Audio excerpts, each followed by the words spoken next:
चलिए देखिए, आपका टॉपिक है आज का भारतीय संविधान की विशेषताएं।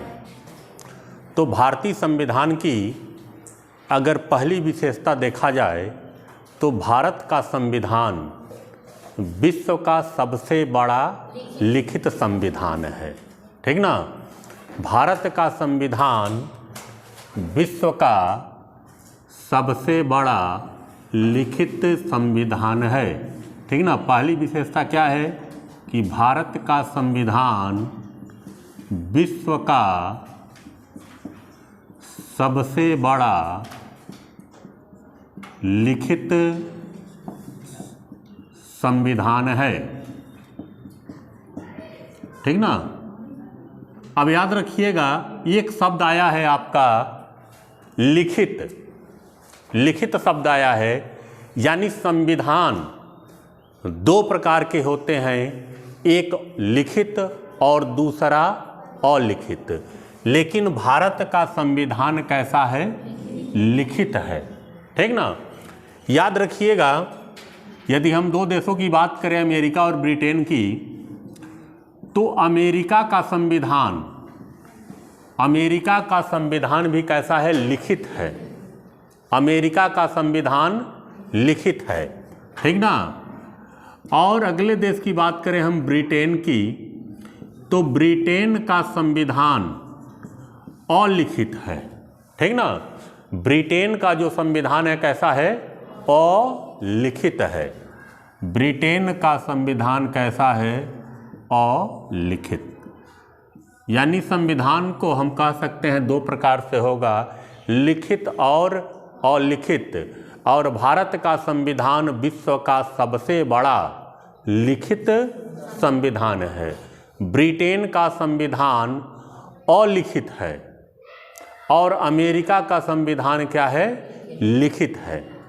अब देखिएगा, भारतीय संविधान में, मूल संविधान में, याद रखिएगा, जब हम मूल संविधान की बात करें तो मूल संविधान का मतलब होता है जब संविधान हमारा लागू हुआ। मूल संविधान का मतलब होगा कि जब हमारा संविधान लागू हुआ। ठीक ना। तो मूल संविधान में यदि हम अनुच्छेद की बात करें, मूल संविधान की बात कर रहे हैं, तो मूल संविधान में 395 अनुच्छेद थे। ठीक ना। मूल संविधान में 395 अनुच्छेद थे। यानी 26 जनवरी 1950 को कितने अनुच्छेद थे? 395। वर्तमान में भी बताएंगे। अब देखिएगा, अगर भाग की बात किया जाए तो मूल संविधान में कितने भाग थे? 22 भाग थे। तो मूल संविधान में 22 भाग थे मूल संविधान में।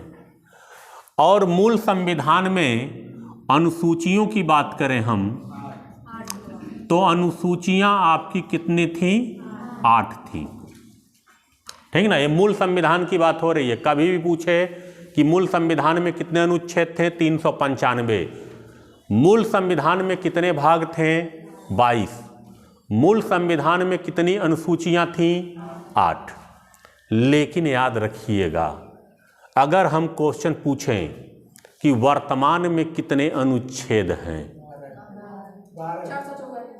नहीं, अनुच्छेद, तो याद रखिएगा वर्तमान में भी 395 ही अनुच्छेद हैं। अब देखिए अनुच्छेद बढ़े कैसे हैं। जैसे मान लीजिए हम कहते हैं 212A, 213B, तो बढ़े ऐसे हैं। आपको कहीं ऐसा अनुच्छेद नहीं मिलेगा कि 397 के अनुसार। ठीक ना। 396 के अनुसार। देखिए, अगर क्वेश्चन सीधा पूछे वर्तमान में कितना अनुच्छेद है, तो 395 ही 395 ही अनुच्छेद हैं। ठीक ना। अब याद रखिएगा, जो भी अनुच्छेद बढ़े हैं वो किस हिसाब से बढ़े हैं? गणना की दृष्टि से। तो गणना की दृष्टि से अनुच्छेद बढ़े हैं, लेकिन मूल रूप से अनुच्छेद आज भी क्या हैं, 395 ही हैं। अब आइएगा भाग देखें, यानी मूल संविधान में भी 395 अनुच्छेद था, आज भी 395 ही है, लेकिन गणना की दृष्टि से अनुच्छेदों की संख्या बढ़ी है। ठीक ना। अब आइए भाग पे हम बात करते हैं। तो याद रखिएगा कि मूल संविधान में 22 भाग थे और अब भी कितने भाग हैं, 22 भाग, लेकिन गणना की दृष्टि से बढ़े हैं। ठीक ना। अब बढ़े कैसे हैं, जैसे मान लीजिए अब आ गया 9 क, आपको ऐसा कहीं नहीं भाग मिलेगा कि 23 भाग, 24 भाग, 25 भाग, आपको ऐसा कहीं लिखा हुआ नहीं मिलेगा। तो याद रखिएगा मूल संविधान में 22 भाग था और वर्तमान में भी कितने भाग हैं, 22। हाँ, लेकिन गणना की दृष्टि से भागों की संख्या बढ़ी है। अब आइए अनुसूचियों पे हम बात करते हैं। अगर अनुसूचियों की बात किया जाए तो मूल संविधान में 8 अनुसूचियां थीं। ठीक ना। जो मूल संविधान आपका है, मूल संविधान, इसमें कितनी अनुसूचियां थीं, 8 अनुसूचियां थीं मूल संविधान में, लेकिन असली रूप से अनुसूचियां बढ़ी हैं। ठीक ना। मूल संविधान में 8 अनुसूचियां थीं। वर्तमान में यदि क्वेश्चन पूछे वर्तमान में कितनी अनुसूचियां हैं, तो वर्तमान में आपके 12 अनुसूचियां हैं। ठीक ना। तो आपको याद रखना है कि मूल संविधान में 8 अनुसूचियां थीं और वर्तमान में कितनी अनुसूचियां हैं, 12 अनुसूचियां हैं। और याद रखिएगा भारत का जो संविधान है हर राज्यों के संविधान को भी समाहित किया है, यानी हर राज्यों का जो कानून चलता है वह भारत के संविधान से ही चलता है। ठीक ना। और भारत में विविधता बहुत ज़्यादा है, विभिन्न प्रकार की भाषाएं, विभिन्न प्रकार की विभिन्न प्रकार की बोलियां। अब देखिएगा यदि आप एक व्यक्ति को पूरब से एकदम लाइए, एक को एकदम पश्चिम से लेके आइए, एक को एकदम उत्तर से, एक को एकदम दक्षिण से लाइए, और चारों व्यक्ति को आप एक जगह खड़ा कर देंगे तो वह लगेंगे कि नहीं कि वह एक देश के नागरिक हैं। तो भारत में इतनी विविधता है तो संविधान इससे भी क्या हो गया है, बहुत बड़ा हो गया। और जब संविधान बन रहा था तो उस समय वकीलों की संख्या भी बहुत ज़्यादा थी। ठीक ना। तो भारत का संविधान इसीलिए क्या है, बहुत बड़ा है। अब देखिए संविधान की अगली विशेषता की हम बात करें तो भारत में संसदीय शासन प्रणाली है। कभी भी क्वेश्चन पूछे कि भारत में कौन सी प्रणाली है शासन की, तो संसदीय शासन प्रणाली है। ठीक ना। भारत में संसदीय शासन प्रणाली है। अब देखिएगा हमने संसदीय व्यवस्था किस देश से लिया है, तो ब्रिटेन से लिया है। हमने संसदीय व्यवस्था जो लिया है ब्रिटेन से लिया है। अब देखिए संसदीय शासन प्रणाली का मतलब हुआ कि जो भी कानून बनेगा वह कहाँ बनेगा, संसद में बनेगा। तो भारत की एक विशेषता है कि भारत में कौन सी प्रणाली है, संसदीय प्रणाली। और हमने संसदीय प्रणाली किस देश से लिया है, ब्रिटेन से लिया है। लेकिन याद रखिएगा जैसे लोग कहते हैं कि भारत का संविधान नकल का संविधान है, नकल के संविधान का मतलब होता है हूबहू उतार लेना। ठीक ना। जैसे आदमी जैसे परीक्षा होता है तो मान लो परीक्षा हो रहा है तो मान लो कहीं नकल कोई करा रहा है तो कहा कि चलो पहला क्वेश्चन लिखो, तो आदमी क्या करेगा, वो इतना नकलची रहते हैं साहब, वो लिख लेंगे आंसर में, पहला क्वेश्चन लिखो, ठीक ना। जैसे एक बताए थे कहीं कामा लगा, हाँ भैया चलिए कामा लगा लीजिए, तो वो कामा नहीं लगाएंगे, वो क्या वो कामा लिख देंगे, तो ऐसे ऐसे नकलची पड़े हैं, ठीक ना। जैसे इंग्लिश में देखते होंगे कहा जाता है फुल स्टॉप, तो फुल स्टॉप का मतलब क्या हुआ, बिंदी, लेकिन कुछ बच्चे ऐसे होंगे वो लिख देंगे, ऐसे नकलची होंगे फुल स्टॉप, ठीक ना। तो देखिएगा भारत का संविधान जो है नकल का संविधान नहीं है, किसी से सीखना नकल नहीं कहलाता है। आप कोई ज़रूरी नहीं कि आप बड़े से ही सीखिए, आप किसी से सीख सकते हैं। तो कभी मत सोचिएगा कि भारत का संविधान नकल का संविधान है। नकल का मतलब होता है हूबहू उतारना। अब देखिएगा जो भारत में संसदीय शासन प्रणाली है वह ब्रिटेन की संसदीय प्रणाली से क्या है, भिन्न है। अब देखिएगा ब्रिटेन में, ध्यान से देखिएगा, ब्रिटेन में संसद जो भी कानून बनाएगी उसकी जांच नहीं हो सकती। याद रखिएगा, ब्रिटेन में संसद जो भी कानून बनाता है उसका जांच नहीं हो सकता। यानी हम कह सकते हैं कि ब्रिटेन में सर्वोच्च क्या है, संसद। तो ब्रिटेन में सर्वोच्च क्या है आपका, संसद, ठीक ना। अब देखिए भारत ने संसदीय प्रणाली ब्रिटेन से लिया है, ब्रिटेन में संसद सर्वोच्च है क्योंकि संसद के किसी भी कानून का जांच नहीं हो सकता। देखिए अगर जांच हो गया किसी आदमी का तो सर्वोच्च नहीं रहेगा। लेकिन याद रखिएगा कि जो भारत की संसद है यदि कोई कानून बनाती है,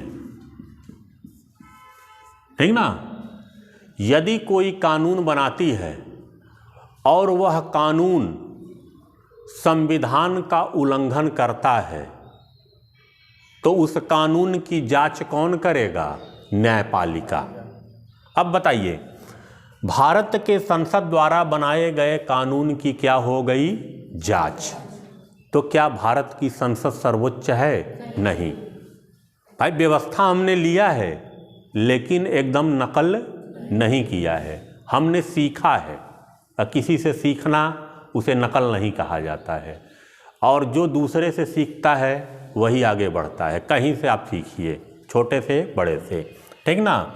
तो देखिए ब्रिटेन की संसद सर्वोच्च है लेकिन भारत की संसद सर्वोच्च नहीं है। तो भारत में सर्वोच्च कौन है, तो आप देखेंगे संविधान, जनता तो है ही है। तो आप क्या पाएंगे कि भारत में सर्वोच्च कौन है, संविधान है सर्वोच्च। अब देखिएगा सरकार के 3 अंग होते हैं। अब सर्वोच्च कैसे है आप देखिए, भारत में कभी भी पूछे कि सर्वोच्च कौन है, संविधान, ठीक ना। देखिए जनता तो रहेगी ही क्योंकि संविधान को बनाने वाला कौन है, जनता है, ठीक ना। तो सर्वोच्च भारत में क्या है, संविधान है। कभी भी क्वेश्चन पूछे सर्वोच्च भारत में क्या है, संविधान है। अब क्यों सर्वोच्च है, तो सरकार के जितने भी अंग होते हैं, देखिए सरकार के अंग क्या क्या होते हैं, कार्यपालिका, कार्यपालिका, विधायिका और न्यायपालिका। कार्यपालिका, विधायिका और न्यायपालिका अपनी शक्तियां कहां से प्राप्त करते हैं, संविधान से प्राप्त करते हैं। इसीलिए भारत का संविधान क्या है, सर्वोच्च है। और भारत के संविधान की रक्षा का दायित्व किस पर है? न्यायालय के ऊपर है, ठीक ना। अब देखिएगा कार्यपालिका का काम क्या है। पहले विधायिका पे आइए। विधायिका का काम क्या है? कानून बनाना। कानून बनाना। कानून कौन बनाएगी? विधायिका। अब देखिए कानून क्या केवल जिनकी सरकार रहती वह बनाते हैं कि विपक्ष वाले भी? तो कानून सभी लोग मिल के बनाते हैं। तो विधायिका में संसद के जितने सदस्य हैं सभी आ जाएंगे। विधायिका में संसद के जितने सदस्य हैं वह सभी आ जाएंगे। और विधायिका का काम क्या है? कानून बनाना। अब देखिएगा कार्यपालिका। कार्यपालिका का काम क्या है? कानून को लागू करना। स्पेशली जिनकी सरकार होती है और उनके अधिकारीगण, ठीक ना, जैसे प्रधानमंत्री, मंत्रिपरिषद, राष्ट्रपति, उपराष्ट्रपति या जो भी अधिकारीगण हैं वो किस में आएंगे? कार्यपालिका में। तो विधायिका का काम है कानून को बनाना, कार्यपालिका का काम है कानून को लागू करना। यदि कानून में कोई गड़बड़ी हो, ठीक ना, तो उसकी जांच कौन करता है? न्यायपालिका। तो देखिए भारत में संसद सर्वोच्च नहीं है, ब्रिटेन में संसद सर्वोच्च है। और हमने संसदीय व्यवस्था कहाँ से लिया है? ब्रिटेन से ही लिया है, ठीक ना। अब देखिएगा अगला जो संविधान का विशेषता है, मूल अधिकार। और लोगों के या किसी भी व्यक्ति के विकास के लिए मूल अधिकार बहुत जरूरी है। तो मूल अधिकार भी भारत के संविधान का एक क्या है? विशेषता है। तो अगली विशेषता की हम बात करेंगे मूल अधिकार। अब देखिएगा मूल अधिकार की बात किया जाए तो मूल अधिकार भाग 3 में है, ठीक ना। मूल अधिकार भाग 3 में है। और अनुच्छेद की बात किया जाए तो 12 से 35 में मूल अधिकार का उल्लेख है। यदि हम अनुच्छेद की बात करें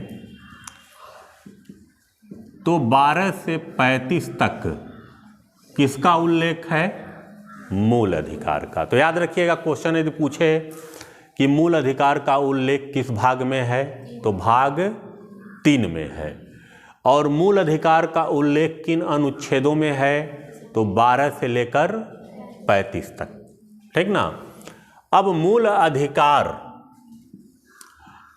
अधिकार कहाँ से लिया गया है? तो मूल अधिकार अमेरिका से लिया गया है, या हम कहें सबसे बढ़िया अमेरिका से क्या है? प्रभावित है। मूल अधिकार कहाँ से लिया गया है? अमेरिका से लिया गया है, ठीक ना। तो याद रखिएगा मूल अधिकार भाग 3 में है। अनुच्छेद की बात किया जाए तो 12 से 35 तक। और मूल अधिकार लिया कहाँ से गया है? अमेरिका से लिया गया है। अब देखिएगा क्या जब संविधान लागू हुआ तो उस समय संविधान में मूल अधिकार था। याद रखिएगा 26 जनवरी 1950 को संविधान में मूल अधिकार था, यानी मूल संविधान में मूल अधिकार था। अब देखिएगा जब संविधान लागू हुआ तो उस समय संविधान में मूल अधिकार था, जब लागू हुआ था। लेकिन याद रखिएगा जब लागू हुआ था तो उस समय कितने मूल अधिकार थे? 7। कभी भी क्वेश्चन पूछे कि मूल संविधान में कितने मूल अधिकार थे? 7। ठीक ना, मूल संविधान में। तो क्या वर्तमान में 7 ही हैं? नहीं, वर्तमान में एक मूल अधिकार को हटा दिया गया है। ठीक ना। अब देखिएगा, मूल संविधान में 7 मूल अधिकार थे, ठीक ना, लेकिन वर्तमान में यदि मूल अधिकार की बात किया जाए, यदि वर्तमान में पूछे तो कितने मूल अधिकार हैं? 6 मूल अधिकार हैं। यानी हम एक मूल अधिकार को मूल अधिकार की श्रेणी से निकाल दिए हैं। अब देखिएगा, वर्तमान में 6 हैं, तो किस मूल अधिकार को निकाला गया है मूल अधिकार की श्रेणी से? तो संपत्ति के अधिकार को। ठीक ना, संपत्ति के अधिकार को। ठीक ना। तो याद रखिएगा, संपत्ति के अधिकार को हम मूल अधिकार की श्रेणी से क्या किए हैं? निकाल दिए हैं। यानी संपत्ति का जो अधिकार है वह मूल अधिकार नहीं है। अब देखिएगा, अब निकाला गया मूल अधिकार से, संपत्ति का मूल अधिकार से निकाला गया, तो किस संविधान संशोधन के द्वारा निकाला गया? तो 44वें संविधान संशोधन के द्वारा। तो याद रखिएगा, संपत्ति के अधिकार को 44वें संशोधन के द्वारा मूल अधिकार की श्रेणी से निकाल दिया गया, निकाला गया। ठीक ना, पूरी तरह से समाप्त नहीं किया गया, याद रखिएगा, मूल अधिकार से निकाल दिया गया। तो संपत्ति का अधिकार 44वें संशोधन के द्वारा मूल अधिकार की श्रेणी से निकाल दिया गया और संपत्ति के अधिकार को किस अनुच्छेद में रखा गया? अनुच्छेद 300 क में रखा गया। तो वर्तमान में जो संपत्ति का अधिकार है वह कहाँ है? 300 क में है। ठीक ना। अब देखिए, संविधान की जो अगली विशेषता है वह है मूल कर्तव्य। मूल कर्तव्य या मौलिक कर्तव्य। अब बताइएगा, जब हमारा संविधान लागू हुआ 26 जनवरी 1950 को, तो क्या उस समय मूल कर्तव्य संविधान में था? नहीं। जब संविधान लागू हुआ उस समय मूल कर्तव्य संविधान में नहीं था, यानी इसे बाद में जोड़ा गया। तो पहली बार मूल कर्तव्य को किस संविधान संशोधन के द्वारा जोड़ा गया था? तो याद रखिएगा, 42वें संशोधन, 42वें संशोधन 1976 के द्वारा, 42वें संशोधन 1976 के द्वारा। लेकिन 76 में नहीं जोड़ा गया था, जोड़ा कब गया था? 77 में। याद रखिएगा, ये जब विधेयक लाया गया था तो किस नाम से लाया गया था? 42वें संशोधन 1976। ठीक ना। लेकिन इसको जोड़ा कब गया था? 1977 में। 76 नहीं, 77। अगर ऑप्शन में 77 रहेगा तो 77 ही सही होगा। ठीक ना। 42वां संविधान संशोधन 77 से ही लागू होता है। ठीक ना। अब देखिएगा, 42वें संशोधन के द्वारा कितने मूल कर्तव्य जोड़े गए? तो 10 मूल कर्तव्य जोड़े गए। याद रखिएगा, 42वें संशोधन के द्वारा 10 मूल कर्तव्य जोड़े गए। कभी भी पूछे कि 42वें संशोधन के द्वारा कितने मूल कर्तव्य जोड़े गए? 10 मूल कर्तव्य जोड़े गए। तो क्या वर्तमान में 10 ही मूल कर्तव्य है? नहीं, एक मूल कर्तव्य और बढ़ा है, शिक्षा से संबंधित। शिक्षा से संबंधित। अब देखिए 10 मूल कर्तव्य तो 42वें संशोधन के द्वारा जोड़ा गया। 11वें मूल कर्तव्य को किस संशोधन द्वारा जोड़ा गया था? तो 11वें मूल कर्तव्य को 86वें संशोधन के द्वारा जोड़ा गया। संशोधन याद रखिएगा, सन से कोई मतलब नहीं है। 11वें मूल कर्तव्य को 86वें संशोधन के द्वारा जोड़ा गया। और याद रखिएगा कि वर्तमान में अब कितने मूल कर्तव्य हैं? 11 मूल कर्तव्य हैं, ठीक ना। अब देखिएगा मूल कर्तव्य कहाँ से प्रभावित है या किस देश से लिया गया है? तो सोवियत संघ से लिया गया है। सोवियत संघ या कहिए वर्तमान में रूस से। तो मूल कर्तव्य कहाँ से लिया गया है? सोवियत संघ या रूस से लिया गया है। अब देखिए मूल कर्तव्य किस भाग में है? तो भाग 4 क में। किसमें है? भाग 4 क में। तो मूल कर्तव्य आपका है 4 क में है, ठीक ना। अब देखिए ये भी क्वेश्चन पूछा जाता है कि मूल कर्तव्य का उल्लेख किस अनुच्छेद में है? तो 51 क या 51 ए में, ठीक ना। 51 क में। तो भाग 4 क में मूल कर्तव्य है। अनुच्छेद की बात किया जाए तो 51 क में है, ठीक ना। अब बताइएगा कि मूल कर्तव्य का यदि उल्लंघन होता है तो क्या न्यायालय में याचिका दायर हो सकती है? नहीं, ठीक ना। यानी हम कह सकते हैं मूल कर्तव्य वाद योग्य नहीं है। यानी यदि कोई इसका उल्लंघन करता है तो उसके विरुद्ध न्यायपालिका में याचिका दायर नहीं हो सकती। तो मूल कर्तव्य वाद योग्य नहीं है।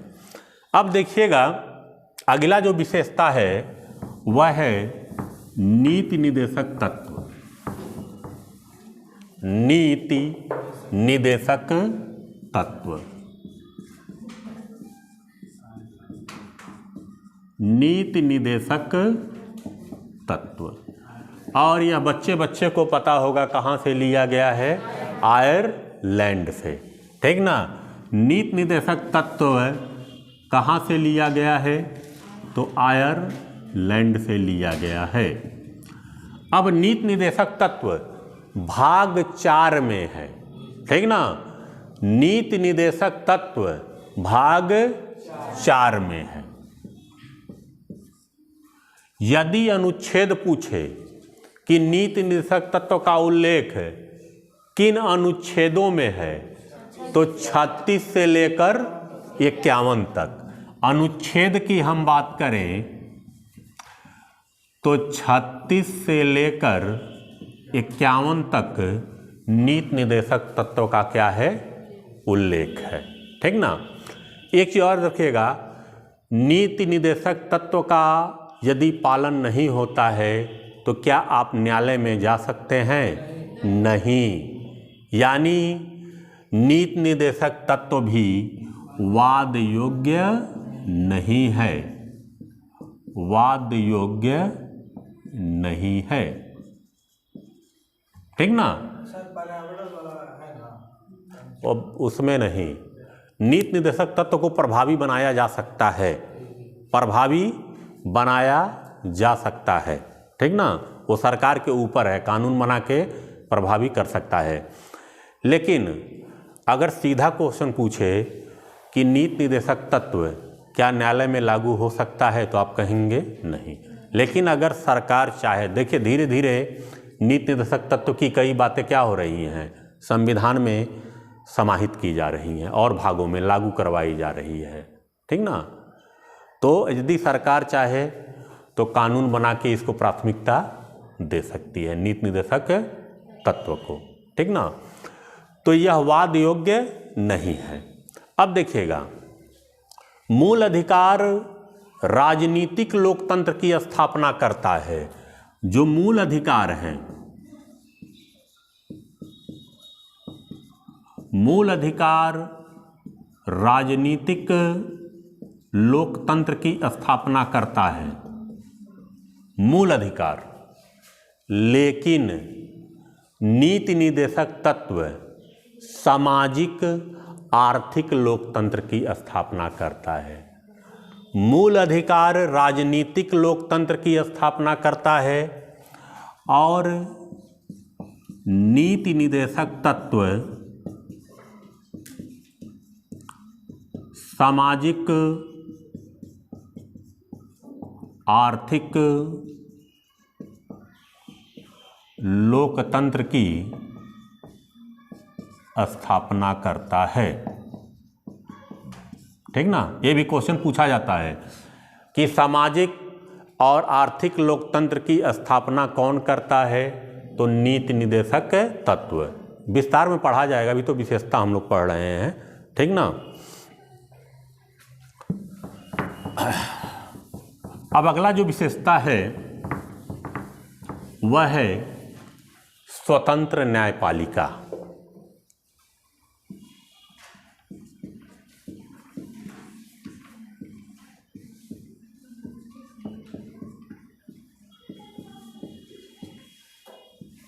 अब देखिए, भारत की जो न्यायपालिका है वह स्वतंत्र है, क्योंकि जहाँ से कार्यपालिका विधायिका शक्ति प्राप्त करते हैं वहीं से न्यायपालिका भी शक्ति प्राप्त करती है।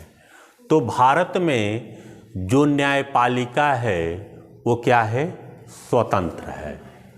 और न्यायपालिका को हम क्या कहते हैं, संविधान का संरक्षक कहते हैं। न्यायपालिका को हम क्या कहते हैं, संविधान का संरक्षक। अब देखिए, न्यायपालिका का एक काम जो बहुत महत्वपूर्ण है, मूल अधिकार। याद रखिएगा, यदि मूल अधिकार का उल्लंघन होता है, यदि मूल अधिकार का उल्लंघन होता है तो अनुच्छेद 32 के तहत सर्वोच्च न्यायालय में याचिका दायर किया जाता है। मूल अधिकार का उल्लंघन होता है तो सर्वोच्च न्यायालय में अनुच्छेद 32 के तहत याचिका दायर हो सकती है। लेकिन अनुच्छेद 226 के तहत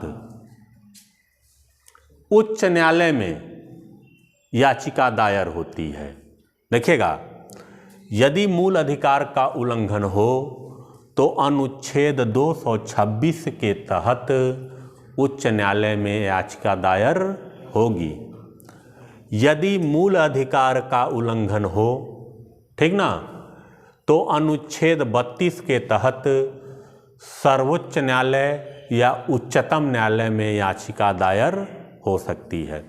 यानी मूल अधिकार का उल्लंघन होता है तो आप डायरेक्ट कहाँ कहाँ जा सकते हैं, उच्च न्यायालय, और कहाँ जा सकते हैं, सर्वोच्च न्यायालय। ठीक ना, उच्च न्यायालय या सर्वोच्च न्यायालय को उच्चतम न्यायालय भी, बात वही होगा। उच्च न्यायालय और उच्चतम न्यायालय में डायरेक्ट आप जा सकते हैं, मूल अधिकार का उल्लंघन होता है तो। अब देखिएगा,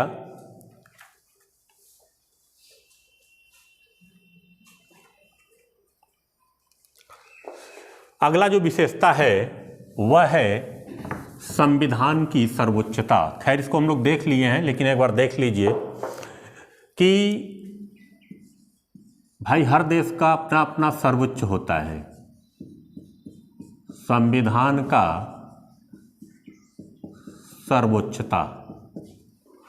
अब देखिएगा, जैसे ब्रिटेन में संसद सर्वोच्च है, ब्रिटेन में क्या सर्वोच्च है, संसद। और अमेरिका में सर्वोच्च है न्यायपालिका, लेकिन भारत ने बीच का रास्ता निकाला है। न संसद को सर्वोच्च बनाया है, न न्यायपालिका को सर्वोच्च बनाया है। सर्वोच्च किसको बनाया है?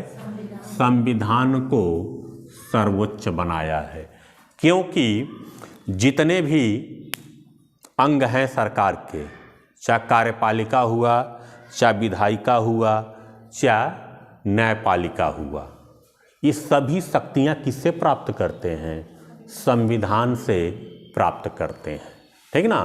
तो इसीलिए भारत में बीच का रास्ता निकाला गया। न तो जैसे ब्रिटेन में संसद को सर्वोच्च बनाया गया, अमेरिका में न्यायपालिका को सर्वोच्च बनाया गया, लेकिन भारत में सर्वोच्च किसको बनाया गया? संविधान को सर्वोच्च बनाया गया। अब देखिएगा, भारतीय संविधान की एक विशेषता और है, संकटकालीन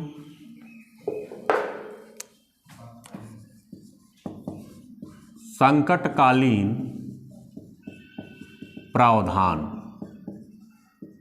ठीक ना, या आपातकालीन प्रावधान, या हम कहें आपातकालीन प्रावधान।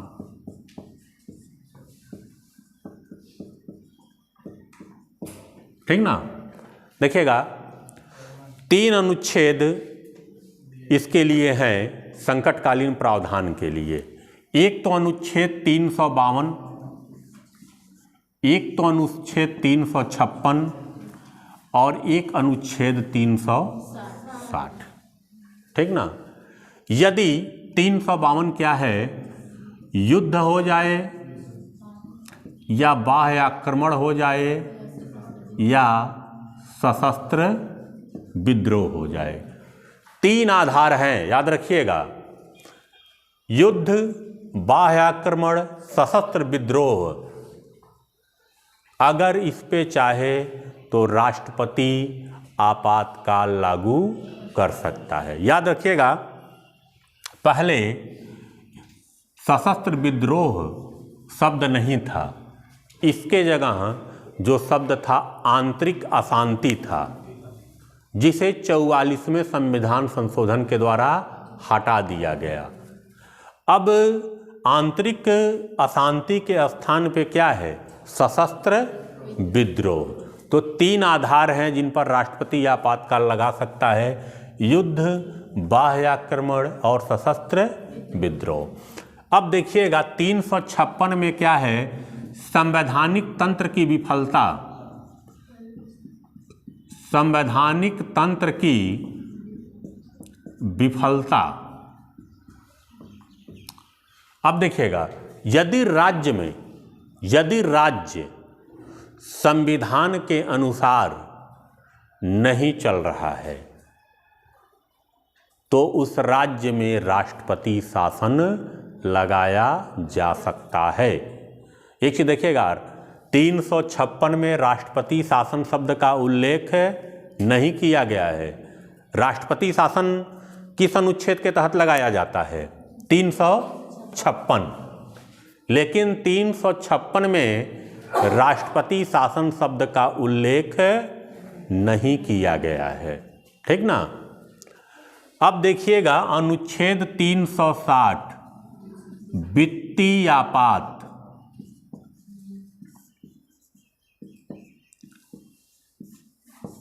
ये देखिए, ये भारत में दोनों लागू हो चुके हैं, ठीक ना। लेकिन वित्तीय आपात कहाँ है?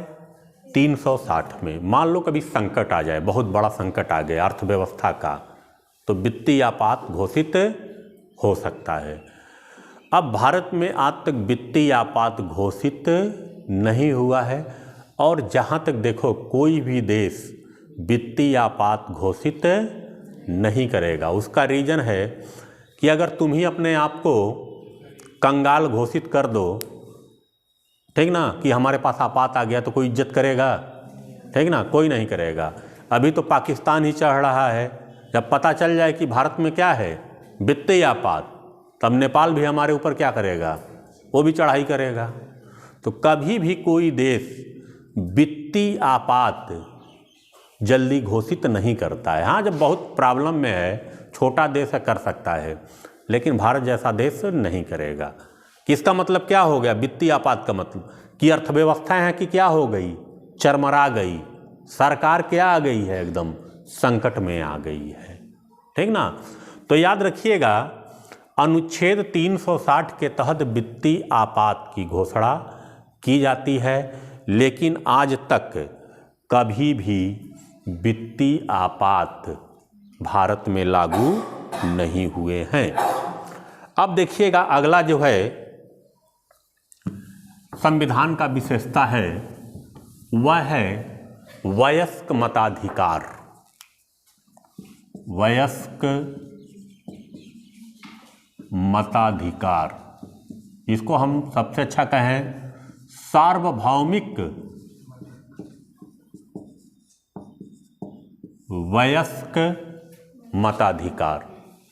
यानी अगर इसको परिभाषा के रूप में कहें तो एक निश्चित उम्र में बिना किसी भेदभाव के वोट देने के अधिकार को हम क्या कहते हैं? वयस्क मताधिकार या सार्वभौमिक वयस्क मताधिकार, बिना किसी भेदभाव के। देखिए, शुरुआत में सबको वोट देने का अधिकार नहीं था। भारत की एक याद रखिएगा, जैसे आज़ादी के पहले सबसे पहले न्यूजीलैंड ने महिलाओं को मताधिकार का अधिकार दिया था। लेकिन याद रखिएगा, भारत का संविधान जब से लागू है तब से क्या है? सार्वभौमिक वयस्क मताधिकार है। यानी 26 जनवरी 1950 से ही हम कोई भेदभाव नहीं करते हैं। सबको मत देने का अधिकार है जो एक निश्चित उम्र प्राप्त कर ले बिना किसी भेदभाव के। कुछ अपवाद होते हैं, अपवादों को क्या करिएगा? छोड़ दीजिएगा। यानी गरीब भी वोट दे सकता है, महिलाएं भी वोट दे सकती हैं, सभी लोग वोट दे सकते हैं। इसे हम क्या कहेंगे? सार्वभौमिक वयस्क मताधिकार।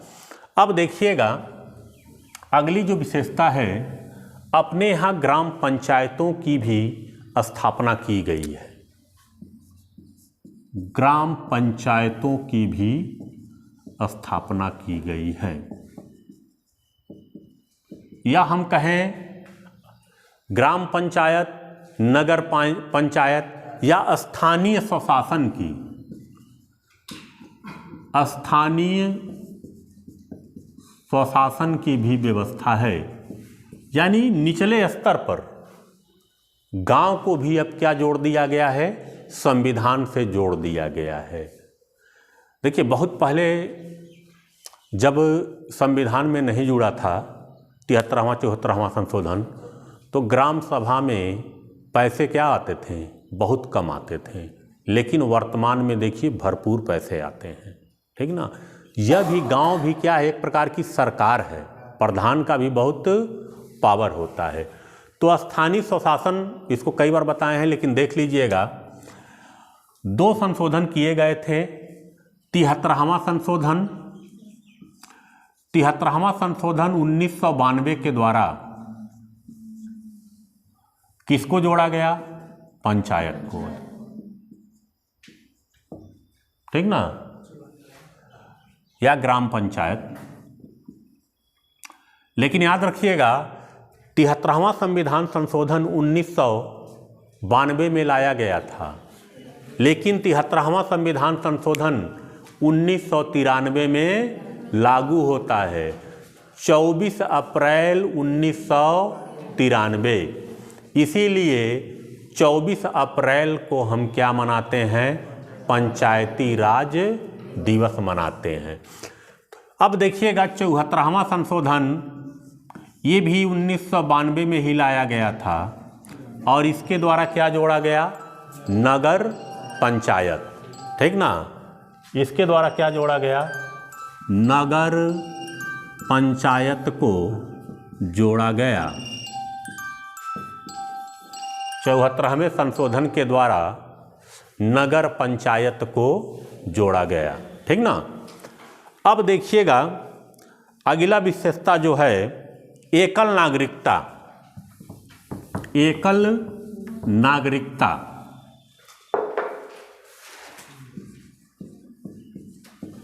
एकल नागरिकता। यदि क्वेश्चन पूछे कि भारत में कौन सी नागरिकता है तो एकल नागरिकता। पहले जम्मू कश्मीर में क्या थी, दोहरी नागरिकता थी, लेकिन अब क्या है, एकल, पूरे भारत में क्या है, एकल नागरिकता है। और याद रखिएगा हमने एकल नागरिकता किस देश से लिया है, तो ब्रिटेन से लिया है। एकल नागरिकता हमने कहाँ से लिया है, ब्रिटेन से लिया है, ठीक ना। तो आपको याद रखना है कि भारत में एकल नागरिकता है, ठीक ना। और हमने एकल नागरिकता कहाँ से लिया है, ब्रिटेन से लिया है। अब देखिएगा अगला जो है विशेषता है संविधान जो है अंशतः कठोर है। जैसे हम पूछे संविधान कठोर है कि लचीला है, तो आप ऐसे कभी नहीं कहेंगे न कठोर न लचीला। संविधान क्या है, अंशतः कठोर और अंशतः क्या है, लचीला है, ठीक ना। अंशतः कठोर, अंशतः लचीला। अब देखिए संविधान में बहुत अनुच्छेद ऐसे हैं जिनको संशोधन करना इतना आसान नहीं है। जैसे संविधान में जो संशोधन होता है, आप देख लीजिएगा, संविधान में जो संशोधन होगा वह अनुच्छेद 368 के तहत किया जाता है। संविधान में संशोधन अनुच्छेद 368 के तहत किया जाता है। और संविधान में संशोधन की जो विधि है वह कहाँ से लिया गया है, दक्षिण अफ्रीका से लिया गया है। संशोधन की विधि हम कहाँ से लिए हैं, दक्षिण अफ्रीका से। अब याद रखिएगा संविधान में संशोधन 3 प्रकार के होते हैं। एक तो विशेष बहुमत, एक क्या हुआ, विशेष बहुमत। दूसरा हुआ विशेष बहुमत प्लस आधे राज्यों का समर्थन, ठीक ना। और तीसरा है सामान्य बहुमत। अब देखिए सामान्य बहुमत से कोई भी चीजें संविधान की बहुत आसानी से क्या हो जाती हैं, संशोधित हो जाती हैं। सबसे कठिन प्रक्रिया कौन है संविधान संशोधन का, विशेष बहुमत प्लस आधे राज्यों का समर्थन। अगर इससे अगर संविधान संशोधन करेंगे तो क्या है, कठोर है। यानी अंशतः कठोर है और अंशतः क्या है, लचीला है, ठीक ना। अंशतः कठोर, अंशतः लचीला। ये कभी मत कहिएगा कि ना ही कठोर है ना ही लचीला, ये गलत हो जाएगा। अंशतः कठोर, अंशतः लचीला है भारत का संविधान। अब देखिएगा एक चीज और समझ लीजिए, संघात्मक और एकात्मक।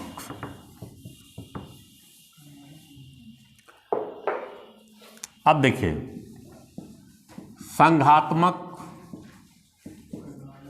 संघात्मक का जो बहुत परिभाषाएं हैं, लेकिन जो सबसे अच्छा परिभाषा है शक्तियों का बंटवारा। तो संघात्मक व्यवस्था में क्या होता है, शक्तियां बटी होती हैं। जैसे अपने यहाँ केंद्र सरकार और राज्य सरकार में शक्तियां बटी हुई हैं। केंद्र सरकार और राज्य सरकार में शक्तियां क्या हैं, बटी हुई हैं। एक होता है एकात्मक।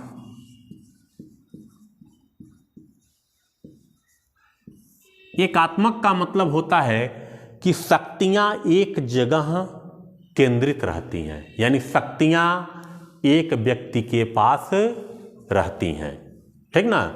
जैसे ब्रिटेन में कौन सा व्यवस्था है, एकात्मक। अब देखिए, भारत ना पूरी तरह से संघात्मक है ना पूरी तरह से एकात्मक है। आप देखिएगा भारत में शक्तियों का बंटवारा हुआ है, लेकिन बहुत कंडीशन ऐसे आते हैं, जैसे आपातकाल लागू हो जाए, राष्ट्रपति शासन लागू हो जाए, और भी बहुत कंडीशन हैं। केंद्र सरकार राज्य सरकार पर कानून बना सकती है, ठीक ना। अब देखिए, डीएम किसका प्रतिनिधि है? अगर देखा जाए तो केंद्र सरकार का। नियुक्त कहाँ होता है? राज्य सरकार में। तो यह भी देखा जाए तो एक एकात्मक का ही लक्षण है।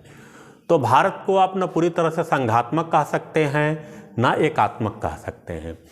और हमने जो संघात्मक व्यवस्था लिया है वह किस देश से लिया है? कनाडा से लिया है। हमने जो संघात्मक व्यवस्था लिया है वह कहाँ से लिया है? कनाडा से लिया है। लेकिन याद रखिएगा, असली संघात्मक व्यवस्था अमेरिका में है। असली संघात्मक व्यवस्था अमेरिका में है। वहाँ पर स्पष्ट रूप से केंद्र और राज्य के बीच शक्तियों का क्या किया गया है? बंटवारा किया गया है, ठीक ना। तो आज के लिए इतना ही रहने दिया जाए, ठीक ना।